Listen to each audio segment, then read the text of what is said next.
সম্মানিত মুসল্লিয়ানে কেরাম, পর্দার আড়ালে অবস্থানরত আমার আবেদা জায়েদা খালিসা মাহমুদুল্লাহ, বিশ্ব প্রতিপালকের বিশ্ব দরবারে অসংখ্য অগণিত শুকর যে মহান মালিক পবিত্র হজের মাস শাওয়াল মাসের ৮ তারিখ দ্বিতীয় জুমা আদায়ের উদ্দেশ্যে আল্লাহ পাকের ঘরে হাজির হওয়ার তৌফিক দান করেছেন। সকলে বলি আলহামদুলিল্লাহ।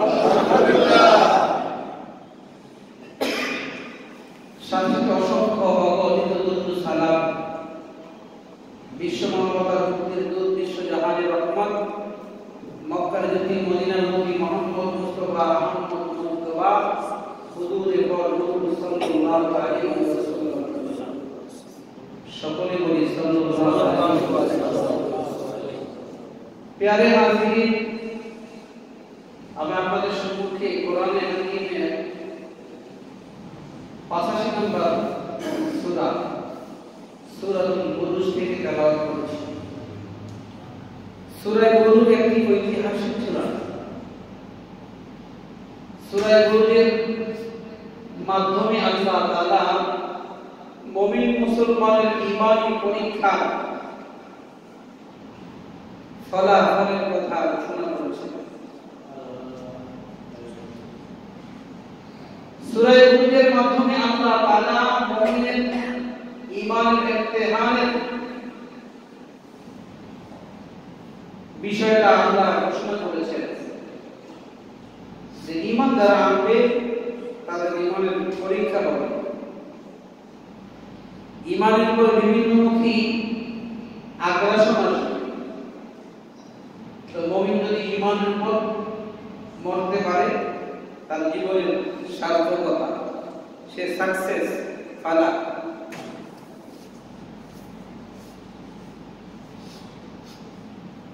ঈমান একটা দামি জিনিস, মহামূল্যবান জিনিস। ঈমান হলো মহাপুঁজি।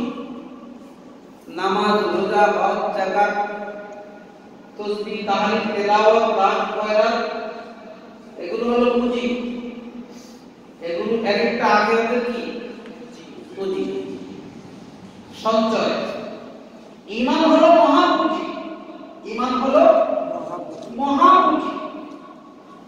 কেউ যদি জীবনে ঈমান আনার পরে যদি এক রাকাত নামাজের সময় না পায়, রোজা রাখার সুযোগও না হয়, হজ করার সুযোগও না হয়, দান খয়রাত করার সুযোগও না হয়, কিন্তু ঈমানের মতো মহা দৌলত দুনিয়া যদি এই দুনিয়া থেকে যেতে পারে, তো মহান মালিক তাকে এই দুনিয়ার 10 দুনিয়া পরিমাণ জান্নাত দান করবে। সুবহানাল্লাহ। ঈমান কি দামি জিনিস না কম দামি জিনিস?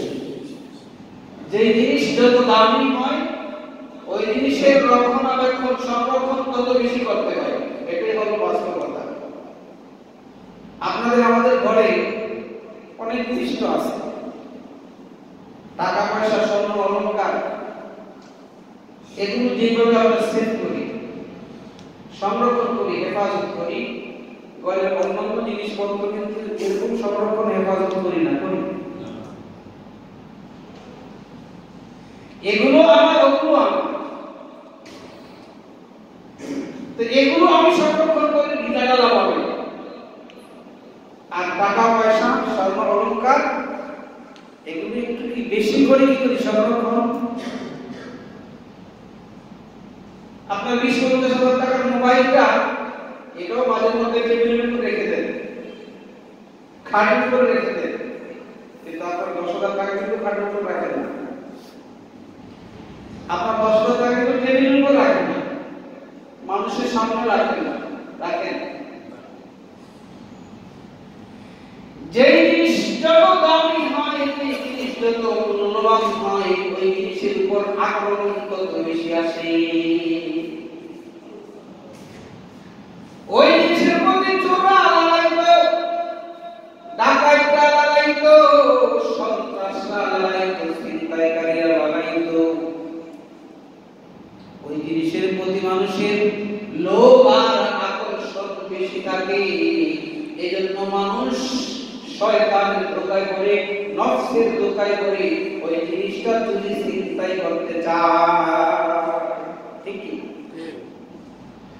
মুসলমান ভাইরা, মুমিন মুসলমানের ঈমানও পুঁজি, মহাপুঁজি, তার নামাজও পুঁজি, তার রোজাও পুঁজি, তার হজও পুঁজি, তার তেলাওয়াত পুঁজি, তার তাসবিহ পুঁজি, সবটাই পুঁজি।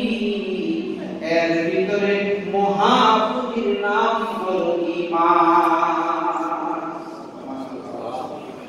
এজন্য পৃথিবীর সমস্ত বেঈমানরা, পৃথিবীর সমস্ত ঈমানচোরেরা মুমিন মুসলমানের ঈমানকে চুরি করার জন্য সবচাইতে বেশি ষড়যন্ত্র করে। মুসলমানের ঈমান যদি চুরি করা যায় তাহলে সে সর্বশেষ হয়ে গেল। দুনিয়াতেও সে শেষ, আখিরাতেও সে শেষ। খসরাত দুনিয়া ওয়াল আখিরা। ঈমানদারের ঈমান যদি চুরি হয়ে যায়, ঈমানদারের ঈমান যদি কি হয়ে যায়, হাতছাড়া হয়ে যায়, তাহলে সে দুনিয়াতেও ক্ষতিগ্রস্ত, আখিরাতেও ক্ষতিগ্রস্ত। এজন্য পৃথিবীর সমস্ত বেঈমান, সমস্ত বাতিল এই ঈমানের উপর কি করে আক্রমণ? এই ঈমানের উপর আক্রমণ তো আসবেই। যুগের পরে যুগ, শতাব্দীর পরে শতাব্দী, বাবা আদম আলাইহিস সালাতু ওয়াস সালাম থেকে নিয়ে কিয়ামতের আগ পর্যন্ত যত ঈমানদার আসবে, সমস্ত ঈমানদারের ঈমানের উপর আক্রমণ আসবে। এটাই হলো বাস্তবতা।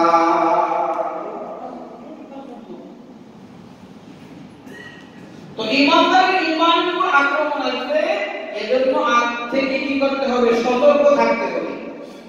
কি থাকতে হবে? সতর্ক থাকতে হবে। বন্ধুরা আমার, বিশ্ব পয়গম্বর মুহাম্মদ রাসূলুল্লাহ সাল্লাল্লাহু আলাইহি ওয়াসাল্লামের সাহাবায়ে কিরাম যখন কালিমা পড়ে যখন মুমিন হচ্ছেন, মুসলমান হচ্ছেন, হযরতে খাব্বাব রাদিয়াল্লাহু তাআলা, হযরতে বেলাল রাদিয়াল্লাহু তাআলা সহ অন্যান্য উলামায়ে, অন্যান্য সাহাবায়ে কিরামের উপর যখন জুলুম অত্যাচার চলতেছে, মুসলমানের উপর দিয়ে যখন অত্যাচারের স্পিডগুলো চলতেছে, ওই মুহূর্তে আল্লাহ তাআলা এই সূরায়ে বুরুজ নাযিল কইরা মুসলমানদেরকে সান্ত্বনা দিলেন। সান্ত্বনা কি দিলেন? সান্ত্বনা দিলেন। এই যে ফিলিস্তিনে অসংখ্য অগণিত নারী পুরুষ শাহাদাত বরণ করলো, এটা ইনশাআল্লাহ তাদের জান্নাতে যাওয়ার একটা ওসিলা হয়ে যাবে। সুবহানাল্লাহ। ফিলিস্তিনের মুসলমানরা সন্ত্রাসীরা, গুন্ডারা, এদের একটাই উদ্দেশ্য, এরা হলো মুসলমান, এরা হলো ঈমানদার। এরা তাদের পয়লা কিবলা বাইতুল মুকাদ্দাসকে নিজেদের জানের চাইতে বেশি মহব্বত করে আর ভালোবাসে। এটাই হলো তাদের অপরাধ, এছাড়া তাদের কোনো অপরাধ না। আমার আর কোনো অপরাধ থাক থাক না থাক, আমি আপনার চুরি চিন্তায় করি আর না করি, সন্ত্রাস করি আর না করি, কিন্তু আমি আপনি যে মুসলমান, আমি আপনি যে ঈমানওয়ালা, আমি আপনি যে ইসলামওয়ালা, এটাই হলো ওদের কাছে সবথেকে বড় অপরাধ। বাতিলের কাছে, বেঈমানের কাছে আমাদের সবচেয়ে বড় অপরাধ হলো আমরা মুসলমান। আমরা কি মুসলমান? এটাই আমাদের অপরাধ। দুনিয়ার সমস্ত অপকর্ম ওরা করবে, ওদের কোনো দোষ নাই। যত দোষ মন্দ দোষ, সত্যটা বললেই দোষ। বন্ধুরা আমার, এই পৃথিবীতে মুসলমানদের এক নাম্বার দোষ হলো ওদের কাছে ওরা কেন মুসলমান। মুসলমান ঈমান আক্রমণ প্রত্যেক যুগে যুগে এসেছেন। আল্লাহ তাআলা বলেন, যারা অন্যায়ভাবে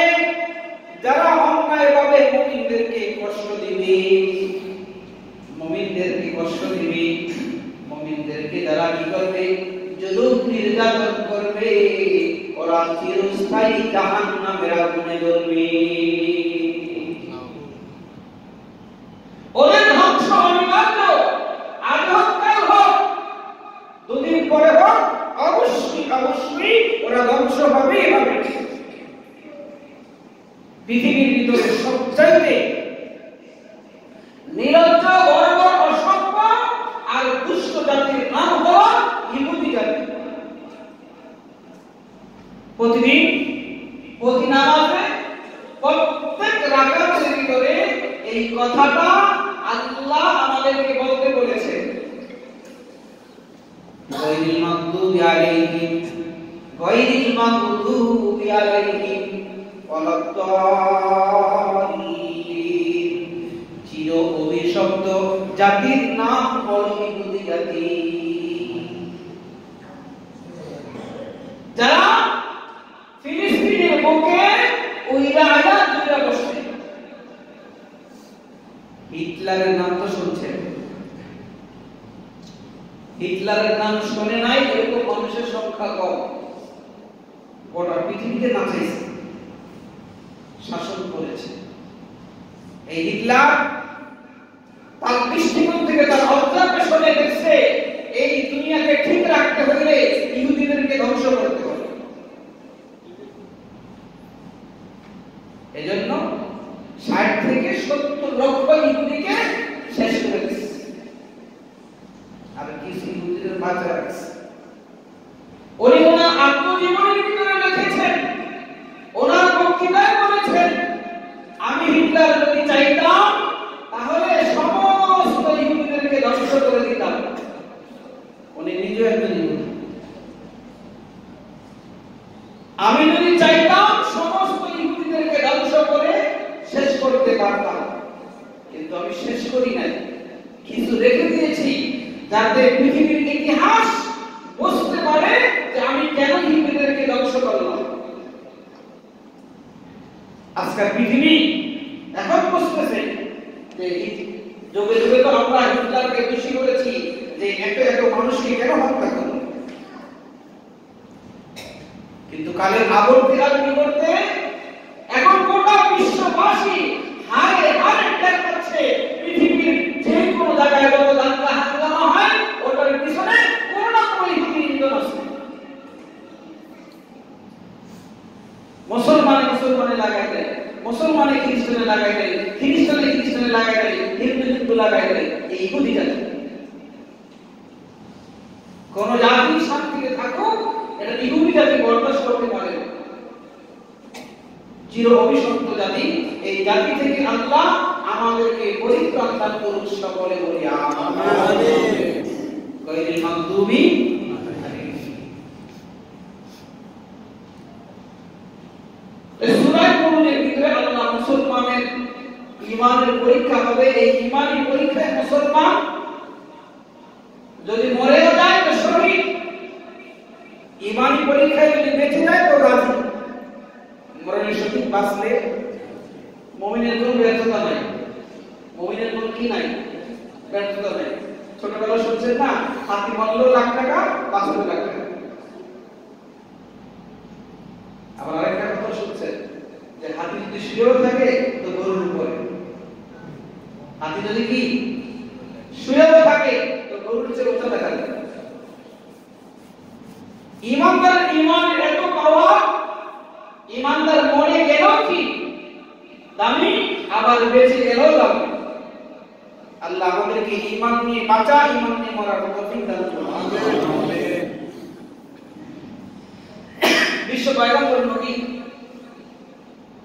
মুহাম্মদুর রাসূলুল্লাহ সাল্লাল্লাহু আলাইহি ওয়াসাল্লাম দুনিয়াতে আসার 70 থেকে 75 বছর আগে ইয়ামান দেশের নাজরান এলাকায় একটা ঘটনা সংঘটিত হয়েছে। ওই ঘটনার কথা আল্লাহ সূরা কুরআনে বলছেন। কেন বললেন? এগুলো বলে আল্লাহ সান্ত্বনা দিলেন যে মক্কার মুসলমানেরা, তোমরা আজকে নির্যাতিত, নিপীড়িত, নিষ্পীড়িত, নিগৃহীত, এমন একদিন আসবে এই আবু জেহেল, আবু লাহাব, উতবা, সাইবা যারা আছে ওরা দুনিয়াতে থাকবে না, ওরা নিস্তেনাবুদ হয়ে যাবে। একদিন তোমাদের দিন আসবে, সবসময় ওদের দিন থাকবে। তোমরা যদি মরেও যাও তার থাকবে, বেঁচেও যদি যাও তোমরা সফলতা। আল্লাহ তাআলা বলেন ওয়াস-সামা'i যাতিল বুরুজ ওয়াল ইয়াউমিল মাউউদ ওয়া শাহিদিন ওয়া মাশহুদ। এই বিষয়টা আল্লাহ বুঝাইতে গিয়ে বললেন যারা আসহাবুল হুদুদ, যারা মুমিনদেরকে কষ্ট দিয়েছে, মুমিনদেরকে হত্যা করেছে, মুমিনদেরকে আগুনে পোড়ায়া মারছে, কি দোষ ছিল? ফিলিস্তিনের মাসুম বাচ্চাদের কি দোষ ছিল? অসহায় নারীদের কি দোষ ছিল? তাদেরকে কেন হত্যা করা হলো? কোন আইনে, কোন বিধানে আছে যে শিশুকে হত্যা করা যাবে? যারা অস্ত্র ধরে নাই, যারা বাসা বাড়িতে ছিল, যারা প্রতিবাদ করে নাই, তাদেরকেও নির্বিচারে হত্যা করা হলো। এই জুলুমের নিষ্পত্তি ইনশাআল্লাহ অচিরেই হবে, অচিরেই হবে। কুতিলা আসহাবুল উখদুদ, আল্লাহ বলেন আসহাবুল উখদুদ যারা ধ্বংস হয়ে গেছে। উখদুদ মানে গর্ত, উখদুদ মানে গর্ত, গাদা। বন্ধুরা আমার, মুমিন মুসলমানরা ঈমান আনার কারণে ওদের দোষ একটাই ছিল, ওরা কেন ঈমান আনলো? এজন্য মুমিন মুসলমানদেরকে ধৈরা ধৈরা জ্বলন্ত আগুনে ফেলে দিয়ে মেরেছে। দোষ একটাই, তোমরা কেন মুসলমান? ঈমান ছাড়ো তো বেঁচে যাবে, ঈমান ছাড়বে না জ্বলন্ত আগুনে ফেলে মারা হবে। বিশাল বিশাল গর্ত খনন করা হলো মুসলমানকে ধ্বংস করার জন্য, মারার জন্য। আল্লাহ বলেন ওয়াস-সামা'i যাতিল বুরুজ ওয়াল ইয়াউমিল মাউউদ ওয়া শাহিদিন ওয়া মাশহুদ। আল্লাহ চারটা জিনিসের কসম খাইছে। কয়টা? চারটা। আসমানের কসম খাইছে, যেই আসমানের ভিতরে অসংখ্য অগণিত গ্রহ উপগ্রহ রয়েছে, গ্রহ বিশিষ্ট, নক্ষত্র বিশিষ্ট আসমানের কসম আল্লাহ দিয়েছেন। ওয়াল ইয়াউমিল মাউউদ, কিয়ামতের দিবসের কসম আল্লাহ আসমানের কসম খাইলেন, কিয়ামতের দিবসের কসম খাইলেন। ওয়া শাহিদিন ওয়া মাশহুদ, ওয়া শাহিদিন জুমার দিনের কসম খাইলেন। কোন দিনের? জুমার দিনের কসম খাইলেন। ওয়া মাশহুদ, আরাফার দিনের কসম আল্লাহ খাইলেন। জুমার দিন বড় বরকতপূর্ণ দিন, জুমার দিন বড় বরকতপূর্ণ দিন। এই জুমার দিনে কি হবে? কিয়ামত হবে। এই জুমার দিনে পৃথিবীর সৃষ্টি হয়েছে। আরেকটা বরকতপূর্ণ দিন হলো আরাফার দিন। কোন দিন? কোন দিন? আরাফার দিন। আরাফার দিনের কসম আল্লাহ খেয়েছেন। জুমার দিনের কসম খাইলেন, আরাফার দিনের কসম খাইলেন, কিয়ামতের দিনের কসম খাইলেন। আল্লাহ বলেন এই চার জিনিসের কসম খাই আমি রব্বুল আলামিন বলতেছি, যারা গল্পওয়ালা, যারা পরীক্ষা খননকারী, ওরা ধ্বংস হয়ে গেছে। আমরা বলতে পারি নির্ঘাত ইসরায়েল ধ্বংস হয়ে গেছে। পরোক্ষ হোক প্রত্যক্ষ হোক, ওরা ধ্বংস হয়ে গেছে। ওরা অচিরেই ধ্বংস হবে, ওরা অচিরেই নিষ্পেষিত হয়ে যাবে, ওরা অচিরেই শেষ হয়ে যাবে ইনশাআল্লাহ। আল্লাহ বলে কুতিলা আসহাবুল উখদুদ আন্নারি যাতিল উখদুদ। এই জাতি কি করলো? মুমিন মুসলমানদেরকে পরীক্ষা খনন কইরা, পরীক্ষার ভিতরে তেল এবং লাকড়ি দিয়া দলে দলে মুমিন মুসলমানদেরকে আগুনে ফেলতে লাগলো, আগুনে ফেলতে লাগলো। মায়ের কোল থেকে শিশু সন্তান ধরে ধরে আগুনের ভিতরে নিক্ষেপ করা হচ্ছে। এক ঈমান দীপ্ত মা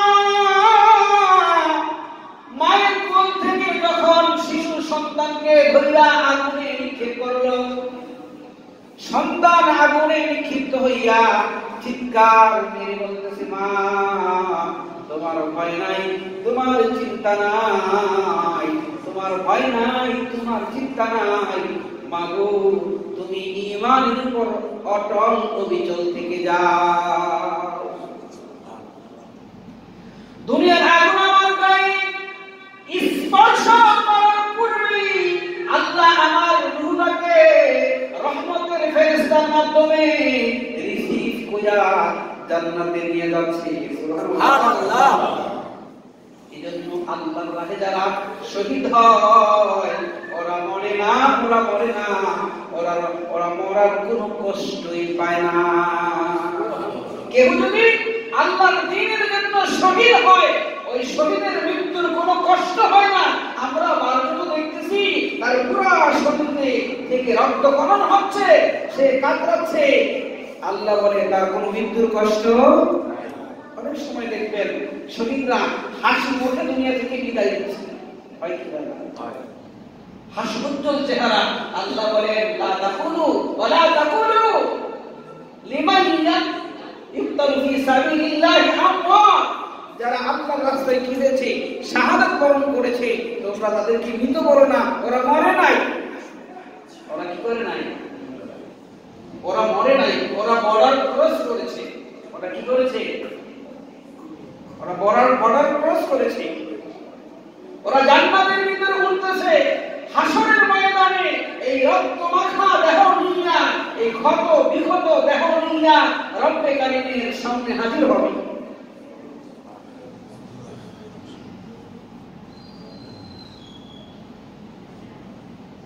আন্না লিযাতিল ওয়াকুদ ইযহুম আলাইহা কুদ ওয়া হুম আলা মা ইয়াফআলুনা বিল মুমিনিনা শুহুদ। এই দুষ্ট জাতি মুমিন মুসলমানদেরকে আগুনে নিক্ষেপ কইরা আশেপাশে আনন্দ উল্লাস শুরু করে দিয়েছিল। আল্লাহ তাআলা মুমিনদের থেকে মৃত্যুর কষ্ট উঠায় দিলেন, আর আগুনের লেলিহান শিখা চতুর্দিকে ছড়িয়ে দিলেন। আশেপাশে যত দুষ্ট কাফের ছিল, আল্লাহ সমস্ত দুষ্ট কাফেরদেরকে এই আগুন দিয়ে জ্বালায়া পুড়ে শেষ করে দিলেন। সবাই আগুনে পুড়ে মরে গেল। জালেম বাদশা ইউসুফ জুনাস এই দুষ্ট এই আগুন থেকে বাঁচার জন্য সাগরে ঝাঁপ দিল। কোথায় ঝাঁপ দিল? সাগরে ঝাঁপ দিয়া সাগরে ধ্বংস হয়ে গেল। আল্লাহ সাগরের পানির মাধ্যমে তাকে ধ্বংস করে দিলেন। কোন জালেম কি বাঁচতে পারবে? বেঁচেছে। এজন্য আমাদের জন্য মেসেজ হলো, কোন অবস্থায় আমরা আমাদের ঈমানকে বিসর্জন দিব না। আমার সম্পদ বিসর্জন দিতে পারি, আমার বাড়ি গাড়ি বিসর্জন দিতে পারি, আমার ছেলে মেয়ে বিসর্জন দিতে পারি, এমনকি নিজের জান পর্যন্ত বিসর্জন দিতে পারি, কিন্তু কোন অবস্থায় ঈমানকে বিসর্জন দেওয়া যাবে না। লা তুশরিকু বিল্লাহ ওয়া ইন কুতিতা হুরিতা, লা তুশরিকু বিল্লাহ ওয়া ইন কুতিতা হুরিতা। আল্লাহর পয়গম্বর বিশ্বনবী মুহাম্মদ রাসূলুল্লাহ সাল্লাল্লাহু আলাইহি ওয়াসাল্লাম আমাদেরকে বলে দিয়েছেন, খবরদার খবরদার, সাবধান সাবধান, কোন অবস্থায় আল্লাহর সাথে কাউকে শরীক করা যাবে না। যদিও তোমাকে হত্যা করা হয়, যদিও তোমাকে হত্যা করে টুকরো টুকরো করা হয়। আজকে মানুষ তো মানুষ নাই। আজকে আমরা মানুষ জানোয়ারের চাইতেও মারাত্মক হয়ে গেছি। দিন দুপুরে দিবালোকে ঢাকা শহরের ভিতরে বাবা সন্তানের সামনে বাবাকে এমন ভাবে হত্যা করলো, নির্মম ভাবে হত্যা করলো, নির্বিঘ্নে নির্দ্বিধায় হত্যা করে চলে যাচ্ছে। আল্লাহ এই সমস্ত মুসিবত থেকে আমাদেরকে রক্ষা করুন, সকলে বলি আমিন।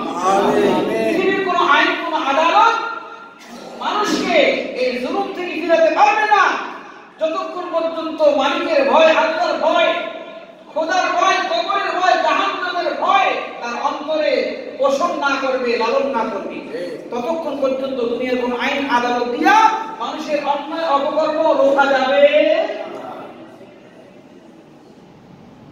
আপনারা একটা বিষয় অবজারভেশন করবেন, অনুসন্ধান করবেন, অসংখ্য অগণিত মানুষ যারা চোর ছিল, বাটপার ছিল, সন্ত্রাস ছিল, জালেম ছিল, করোনা কোন আল্লাহ ওয়ালা দরবার গিয়া সংশোধন হয়ে মানুষের মতো মানুষ হয়ে গেছে। ওর মাথায় এখন পাগড়ি, ওর মুখে এখন দাড়ি, ওর গায়ে এখন জুব্বা, হাতে তসবিহ, ওর পকেটে মেসওয়াক পাওয়া যায়। এক সময় তার সাথে কি ছিল? পিস্তল ছিল। কি ছিল? সন্ত্রাস। দাওয়াত তবলীগের মেহনত গিয়া জীবনের পরিবর্তন হয়ে গেল। কোন না কোন আল্লাহ ওয়ালা সুন্নতি গিয়া তার জীবনটা নুরানি হয়ে গেল। কোন না কোন আলেমের বয়ান শুননা, কোন না কোন ইমামের বয়ান শুননা তার জীবনটা সুন্দর হয়ে গেল। যে জিনিসটা দুনিয়ার কোন আদালত, কোন আইন পারে নাই, সেটা আল্লাহ তাআলা তার কোরআনের মাধ্যমে করে দিয়েছেন। আল্লাহর কোরআনের ভিতরে এই পাওয়ার আছে না নাই? এজন্য একটা গোষ্ঠী, একটা মিডিয়া, একটা চক্র কাজ করতেছে যে উম্মত আর উলামায়ে কেরাম যদি এক না হয়, উম্মতের অন্তর থেকে উলামায়ে কেরামের প্রতি মায়া মহব্বত উঠিয়ে দেওয়া হচ্ছে, উলামায়ে কেরামের প্রতি বিদ্বেষ আর ঘৃণা হিংসা ছড়িয়ে দেওয়া হচ্ছে। এইভাবে যদি চলতে থাকে তাহলে পরিস্থিতি বড় মারাত্মক হয়ে যাবে। মানুষগুলো আরো বেশি কি হয়ে যাবে? হিংস্র হয়ে যাবে, জালেম হয়ে যাবে, অন্যায় অশ্লীলতা বেহায়াপনা আরো বেশি বাড়তে থাকবে, যেটা সামাল দেওয়ার মতো কারো কি সাধ্য থাকবে? মানুষ দিন ঈমান থেকে যত দূরে থাকবে, মানুষ তত বেশি অসভ্য হয়ে যাবে। আল্লাহ তাআলা আমাদেরকে সর্ব অবস্থায় ঈমানের সাথে, আমলের সাথে উলামায়ে কেরামের সংস্পর্শে থাকার তৌফিক দান করুন। আমিন।